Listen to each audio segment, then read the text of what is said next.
Cat and Mouse in Partnership by the Brothers Grimm. Read by Michael Matheson.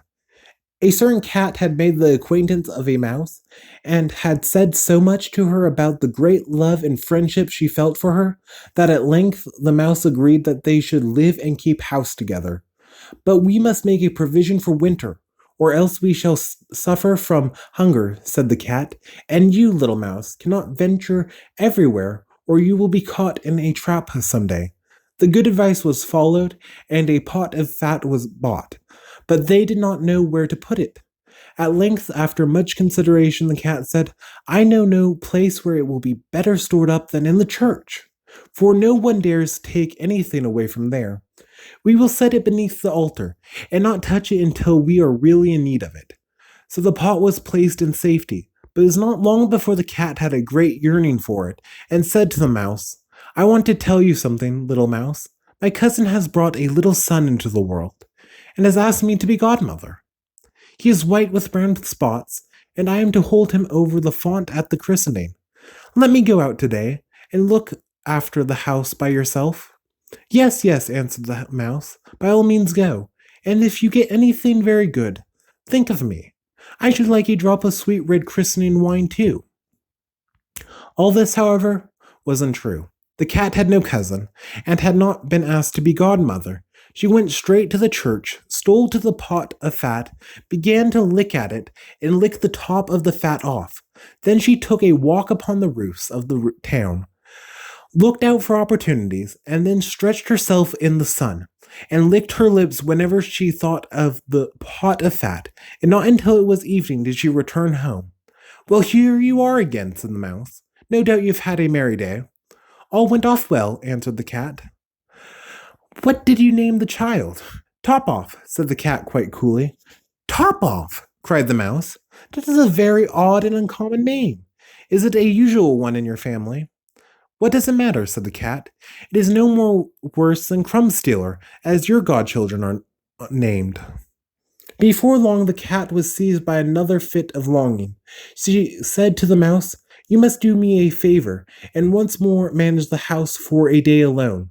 I am again asked to be godmother, and as the child has a white ring around its neck, I cannot refuse." The good mouse consented, but the cat crept behind the town walls to the church, and devoured half the pot of fat. "Nothing ever seems so good as what one keeps to oneself," she said, and was quite satisfied with her day's work. When she went home, the mouse inquired, "And what was this child's christened?" "Half done," answered the cat. "Half done? What are you saying? I never heard a name in my life. I'll wager anything is not in the calendar of saints." The cat's mouth soon began to water for some more licking. "All good things go in threes," said she. "I am asked to stand godmother again. The child is quite black, only with white paws. But with that exception, it has not a single white hair on its whole body. This only happens once every few years. You will let me go, won't you?" "Top off, half done," answered the mouse. "They are such odd names. They make me very thoughtful." "You sit at home," said the cat, "in your dark gray fur coat and long tail, and are filled with fancies. That's because you don't go out in the daytime."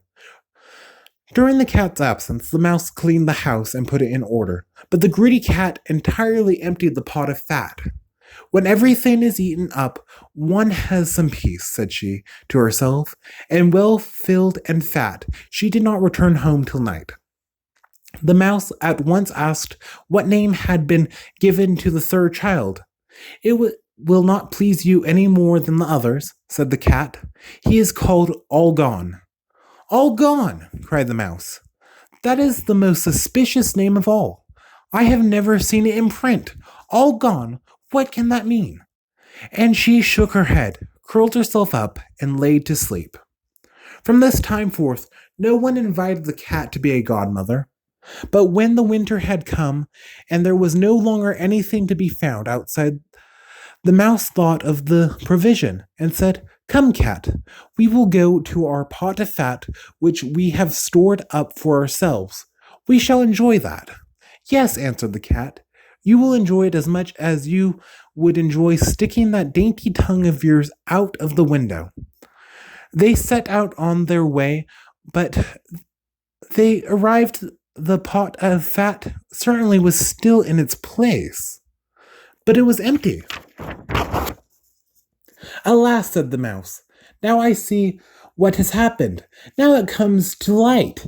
You are a true friend. You have devoured all when you were standing godmother. First off, then half done, then you will hold your tongue, cried the cat. One word from you, and I will eat you too. All gone was already on the poor mouse's lips. Scarcely had she spoken it before the cat sprang on her, seized her, and swallowed her down. And that is the way of the world.